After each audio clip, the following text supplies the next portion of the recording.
नमस्ते प्रिय भगवत भक्तों और दिव्य हृदय के साधकों। स्वागत है आपका हमारे इस पवित्र और आत्मा को प्रज्वलित करने वाली सीरीज में, जहां हम भगवान दत्तात्रेय के 24 गुरुओं की कथाओं के माध्यम से जीवन के अमृतमयी सत्य को उजागर कर रहे हैं। यह कथा श्रीमद् भागवत पुराण की भक्ति गंगा से निकली है, जो हर भगवत प्रेमी के कानों में अमृत रस घोलेगी और उनके हृदय को प्रेरणा से भर देगी।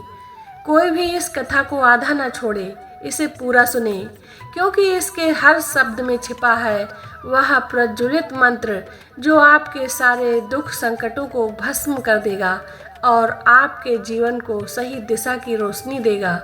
ओम नमो भगवते दत्तात्रेयाय प्रकाशम देहि मार्गम देहि। तो आइए प्यारे मित्रों, इस मधुर मंत्र के साथ अपने मन को भगवान दत्तात्रेय के चरणों में समर्पित करें और उनकी 11वीं कथा में डूब जाएं। पतंगा की कहानी जो हमें सिखाएगी कि कैसे हम अपने जीवन को सही दिशा में प्रज्वलित कर सकते हैं। तो चलिए इस मधुर और प्रेरक यात्रा की शुरुआत करते हैं। भगवान दत्तात्रेय जो त्रिदेव ब्रह्मा, विष्णु और शिव का संयुक्त स्वरूप है, वो एक ऐसे साधु थे जिनके लिए यह सृष्टि एक अनंत ज्ञान का दीपक थी।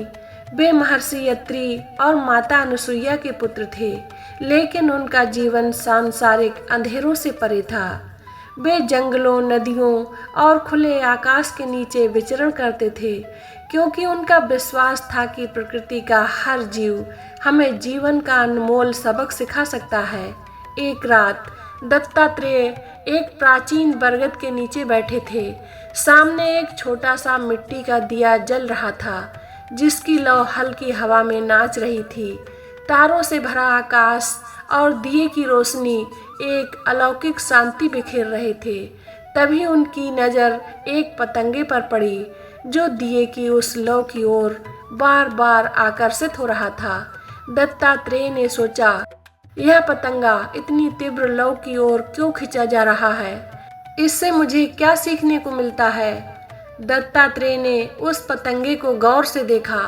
उन्होंने देखा कि पतंगा दिए की लौ की ओर इतना आकर्षित था कि वो बार बार उसके पास उड़कर जाता था। लौ की चमक और गर्मी उसे खींच रही थी और वह अपनी पूरी ताकत से उस तक पहुंचने की कोशिश कर रहा था। लेकिन जैसे ही वह लौ के बहुत करीब पहुंचता, गर्मी उसे पीछे धकेल देती। फिर भी पतंगा हार नहीं मानता था। वह बार बार लौ की ओर लौटता, मानो उसका सारा जीवन उसी रोशनी को पाने को समर्पित हो। आखिरकार पतंगे का आकर्षण इतना बढ़ गया कि वह लौ में समा गया। उसने अपनी जान दे दी, लेकिन उसकी तीव्र इच्छा पूरी हुई। दत्तात्रेय यह सब शांतिपूर्वक देख रहे थे। उन्होंने सोचा, इस पतंगे की यह तीव्रता, यह समर्पण और यह एकाग्रता मुझे क्या सिखा रही है? क्या यह मेरे लिए कोई गहरा संदेश छिपाए हुए है? दत्तात्रेय ने गहरे चिंतन में डूबकर समझा कि पतंगा उन्हें एकाग्रता, समर्पण और सही दिशा का पाठ पढ़ा रहा है। उन्होंने सोचा कि पतंगे की तरह सच्चा साधु वही है जो अपने जीवन को एक उच्च लक्ष्य के लिए समर्पित कर दे। पतंगा दिए की लौ की ओर इतना आकर्षित था कि उसने सब कुछ छोड़ दिया, लेकिन उसका आकर्षण एक नश्वर लौ की ओर था जो उसे भस्म कर देती है। हमें भी पतंगे की तरह एकाग्र और समर्पित होना चाहिए, लेकिन हमारा लक्ष्य परमात्मा की अनन्य ज्योति होना चाहिए। दत्तात्रेय ने यह भी देखा कि पतंगे की तरह हमें भी अपने जीवन में सही दिशा चुननी चाहिए। पतंगा गलत रोशनी की ओर आकर्षित होकर अपनी जान दे देता है।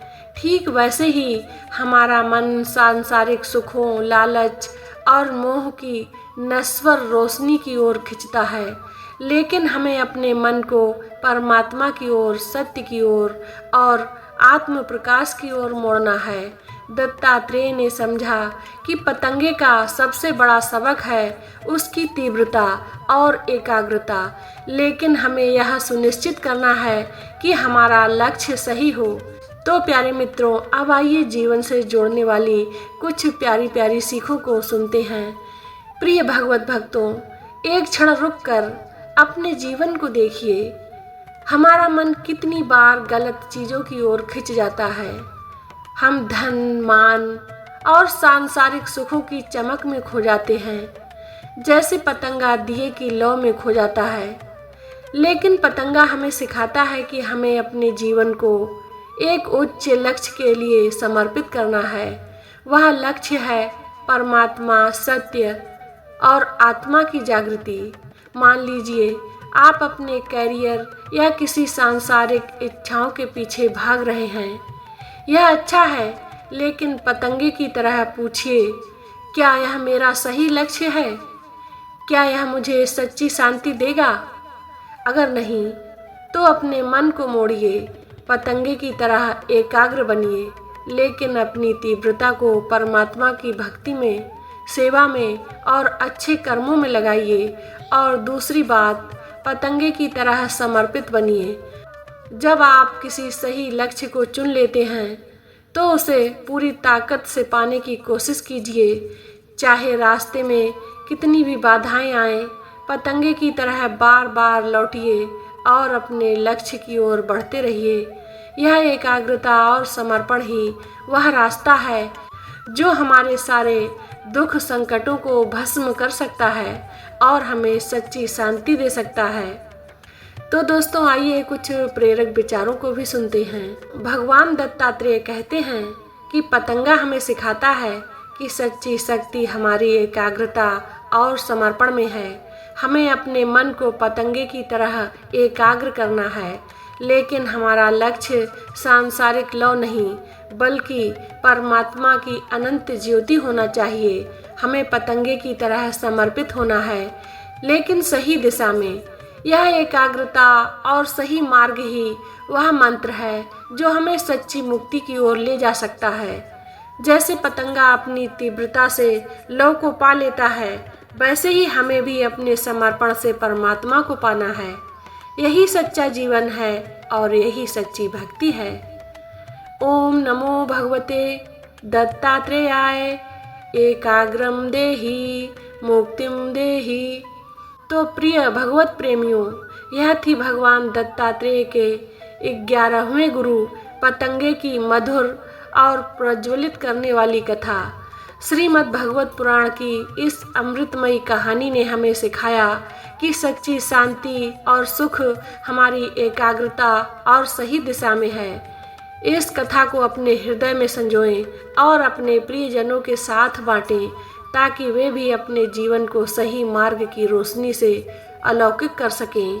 अब अपने हृदय को तैयार कीजिए, क्योंकि अगली कथा हमें ले जाएगी दत्तात्रेय के 12वें गुरु भ्रमर की ओर, जो हमें सिखाएगा कि कैसे हम अपने जीवन को सकारात्मकता और परिवर्तन से भर सकते हैं। इस कहानी को भी आधा नहीं छोड़ना, इसे भी पूरा सुनना, क्योंकि इसके हर शब्द में छिपा है आपके जीवन को मधुर और प्रेरक बनाने वाला गहरा रहस्य।